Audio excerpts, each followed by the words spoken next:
Hello student. तो BSc third year botany में हम पढ़ रहे हैं टैक्सोनॉमी एंड एम्ब्रियोलॉजी, और उसमें हम पढ़ रहे हैं यूनिट थर्ड। और यूनिट थर्ड में हम पढ़ रहे हैं किसके बारे में? एम्ब्रियोलॉजी, मतलब आवर्तबीजों में भ्रूणिकी के बारे में। तो इससे लास्ट क्लास में हमने पढ़ा है कि भाई इनमें जो आवर्तबीजी जो पादप होते हैं उनमें जो परागकोश पाए जाते हैं उनका जो स्फुटन होता है या वो परागकोश होते हैं किस प्रकार से फटते हैं उसके बारे में पढ़ लिया है। और परागकोश के अंदर परागकणों का निर्माण होता है। तो आज हमारा यहाँ पर टॉपिक है नर युग्मकोद्भिद।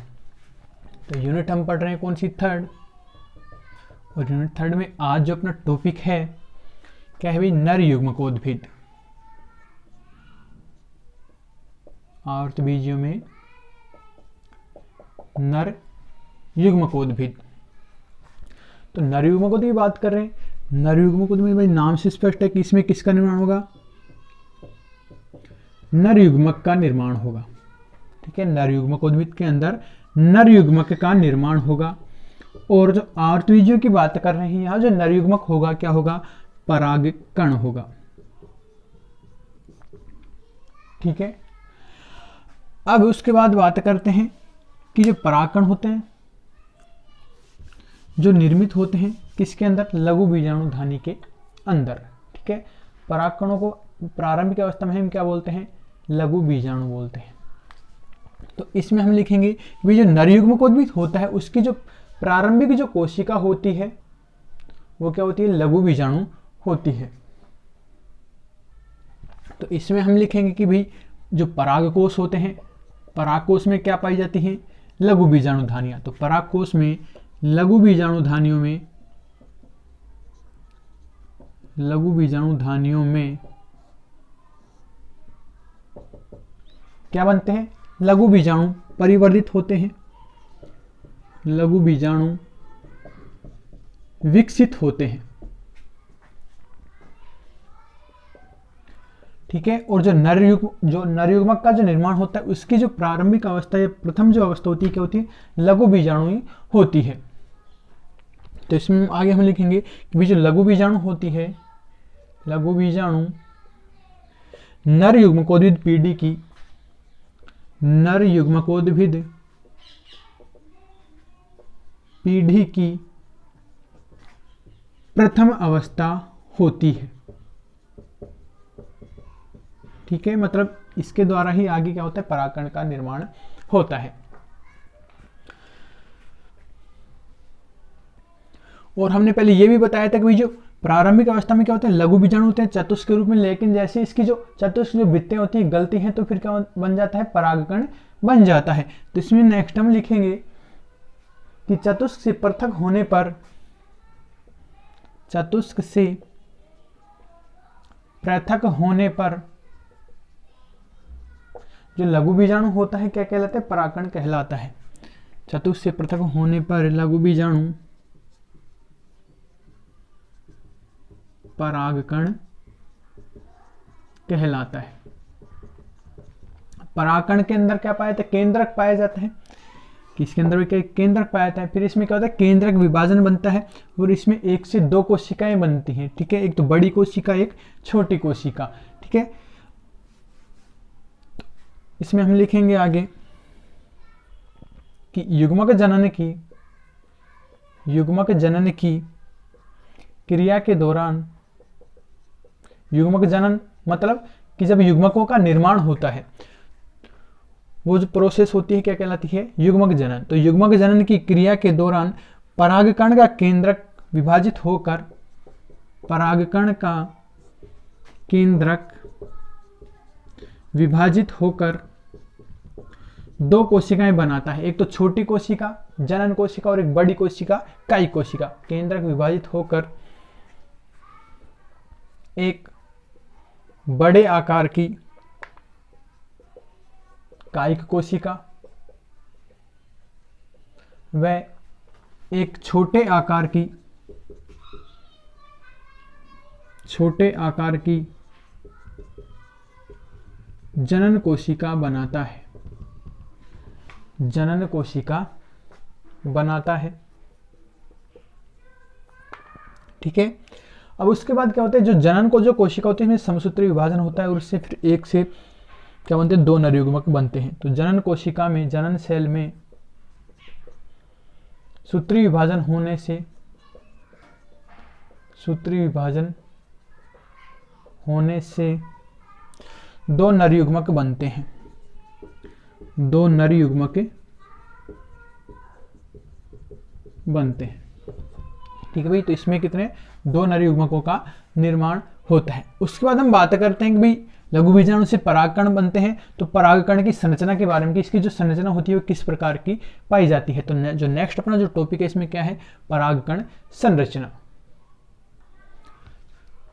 तो नर युग्मक जो टॉपिक है अपना क्या है, परागकण की जो संरचना होती है वो किस प्रकार की होती है। तो परागकण की जो संरचना होती है लगभग गोलाकार या अंडाकार होती है, कुछ इस प्रकार से पाई जाती है।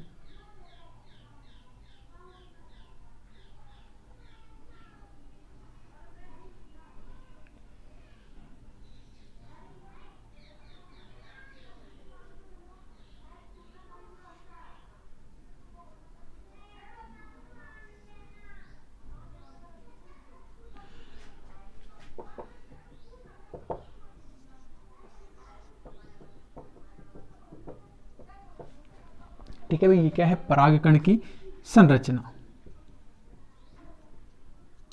तो परागकण की जो संरचना होती है 2 भित्तियों में विभेदित होती है। एक तो होती है बाह्य भित्ति, बाह्य भित्ति जिसको हम बोलते हैं एक्साइन। ठीक है, दूसरी जो होती है अंदर की तरफ क्या होती है भाई, इसको हम बोलते हैं अंतः भित्ति या इंटाइन कहते हैं। हो गया, ये जो बीच बीच में गैप छोड़ रखे ये होते हैं जनन छिद्र। ठीक है, और अंदर की तरफ आपको पता ही क्या पाया जाता है, कोशिका द्रव्य, कोशिका द्रव्य। तो ये होती है परागकण की संरचना। तो बात करते हैं बाह्य भित्ति की, कि 2 भित्ति भी होती है, बाह्य भित्ति और अंत भित्ति। इसकी जो बाह्य भित्ति होती है इसके ऊपर एक पदार्थ का डिपोजिशन पाया जाता है जिसको हम बोलते हैं स्पोरोपोलेनिन पदार्थ का जमाव पाया जाता है। ठीक है भाई, कि जो परागकण होता है उसकी जो बाह्य भित्ति होती है इसके ऊपर कौन से पदार्थ का निक्षेपण पाया जाता है, स्पोरोपोलेनिन पदार्थ का निक्षेपण पाया जाता है। इसके ऊपर ऑर्नामेंट्स, अलंकरण भी पाए जाते हैं। जो बाह्य भित्ति के आधार पर जो परागकण होते हैं भिन्न भिन्न प्रकार के होते हैं, कि भाई कुछ में ये जो स्ट्रक्चर होती है जालिकावत होती है, रेशेदार होती है, कई पर जो बाह्य भित्ति होती है एकदम चिकनी होती है। तो अलग अलग प्रकार पाए जाते हैं, हम पढ़ेंगे आगे। उसके बाद बातें करते हैं अंतः भित्ति की। जो अंतः भित्ति होती है आपको पता है इसको हम बोलते हैं इंटाइन, अंदर की तरफ पाई जाती है और ये बनी होती है किसकी, पैक्टिन व सेलुलोज पदार्थ की बनी होती है। ठीक है भाई, जो अंतः भित्ति होती है किसकी, पैक्टिन और सेलुलोज पदार्थ की बनी होती है। ये जो क्या करती है कि जो परागकण होता है इसमें जो कोशिका द्रव्य पाया जाता है ये इसको घेरे हुए रहती है। ठीक है,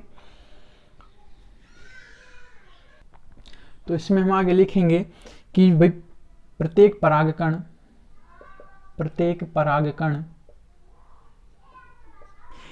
एक स्पष्ट भित्ति द्वारा घिरा रहता है, एक स्पष्ट भित्ति द्वारा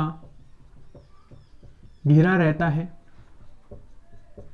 और ये जो भित्ति होती है 2 स्तरों में विभेदित होती है। ये भित्ति 2 स्तरों में विभेदित होती है।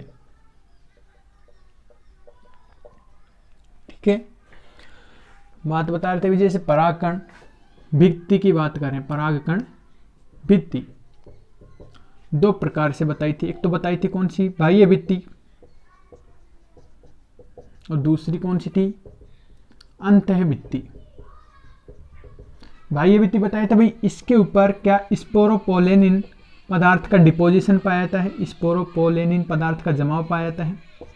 दूसरा जो अंतः भित्ति होती है ये किससे निर्मित होती है, पैक्टिन व सेलुलोज से निर्मित होती है। यहां तक क्लियर है। उसके बाद बताया था कि जो बाह्य चौल की जो सतह होती है इस पर क्या पाते हैं, अलंकरण पाए जाते हैं। ठीक है, तो उनके बारे में हम पढ़ेंगे। इसमें टॉपिक रहेगा बाह्य चौल। अलंकरण के आधार पर ये भिन्न प्रकार के होते हैं, जैसे मृदु मृदु प्रकार, इसमें क्या होता है कि जो बाह्य जो चोल होता है, बाह्य चोल की जो भित्ति होती है कैसी होती है, हमने बताया था चिकनी होती है। कि भाई हमने बताया कि जो बाह्य चोल होता है इनका, ठीक है, इनमें कई पर स्ट्रक्चर पाए जाते हैं, डिपोजिशन पाया जाता है पदार्थों कारण, तो कुछ में तो कैसे होता है ये चिकना पाया जाता है, वो कौन सा होता है, मृदु प्रकार होता है। सेकंड जो होता है कैसा होता है, गर्तिका युक्त होता है। गर्तिका का मतलब क्या होता है, गड्ढा होता है, ठीक है। तो इसमें क्या बताए, बाह्य सतह पर गर्त पाए जाते हैं, बाह्य सतह पर गर्त पाए जाते हैं। ये इसकी जैसे बाह्य सतह हो गई, इसके ऊपर जैसे इस प्रकार से गर्त पाए जाते हैं, मतलब गड्ढे समान संरचना पाई जाती है, उसको हम बोलते हैं गर्तिका युक्त कहते हैं। नेक्स्ट थर्ड होता है कि भाई खांच युक्त। तो बाह्य सतह पर खांच पाई जाती है, कि जो बाह्य भित्ति होती है उस पर क्या पाई जाती है, खांच पाई जाती है। नेक्स्ट फोर्थ कि ये क्या होते हैं, दंडाकार होते हैं, रोड शेप स्ट्रक्चर पाई जाती है बाह्य सतह पर।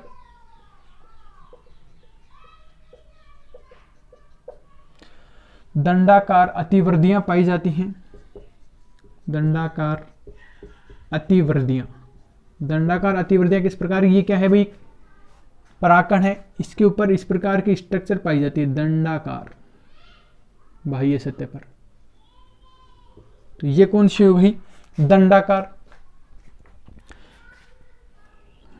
नेक्स्ट कंटकीय। कंटकीय का अर्थ समझ गए कि इस पर कांटे के समान संरचना पाई जाती है बाह्य सतह पर, बाह्य सतह पर कांटे के समान, कांटे समान उभार पाए जाते हैं, ये हो गए दंडाकार। कांटे, इस प्रकार की स्ट्रक्चर कांटे पाए जाते हैं।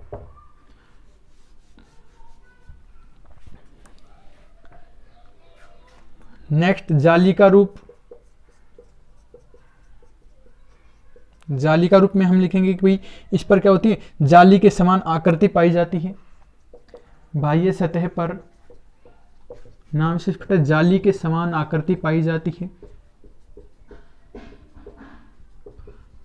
आकृति जैसे क्या है भाई, पराकण है, बाह्य भित्ति होगी, इस पर क्या होती है, जाली के समान जाल सा स्ट्रक्चर पाया जाता है, तो कौन सा गया, जाली का रूपी। तो बाह्य चोल पर पदार्थों के जमाव के आधार पर ये भिन्न भिन्न प्रकार के परागकण होते हैं। यहां तक क्लियर है।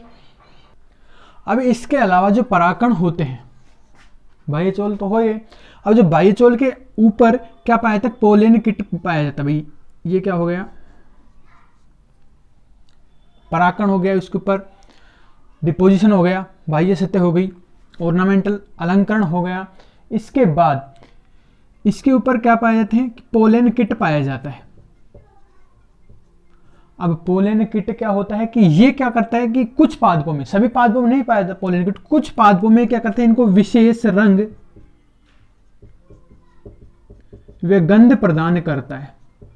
ठीक है, कि भाई जो पुष्प में खुशबू आती है, विशेष रंग होते हैं जैसे पीले, लाल, नारंगी, वो किन के कारण होता है, पोलेन किट पाया जाता है।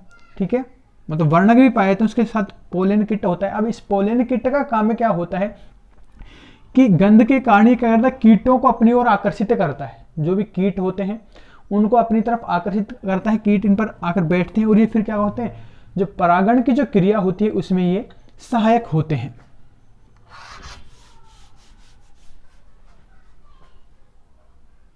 तो नेक्स्ट में हम लिखेंगे इसमें कि कुछ पादपों में परागकण की सतह पर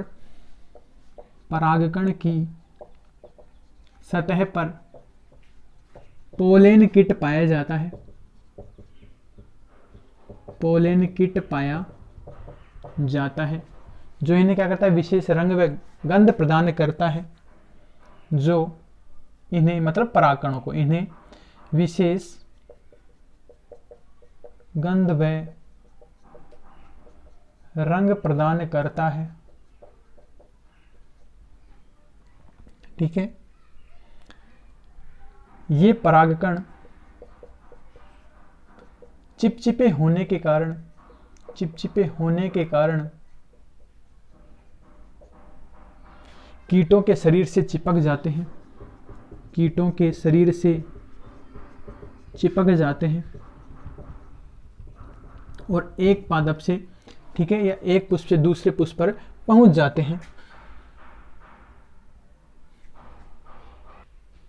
तो यह है तेलीय पदार्थ पोलन किट, मतलब परागण में क्या करता है, सहायता करता है, परागण में सहायता करता है।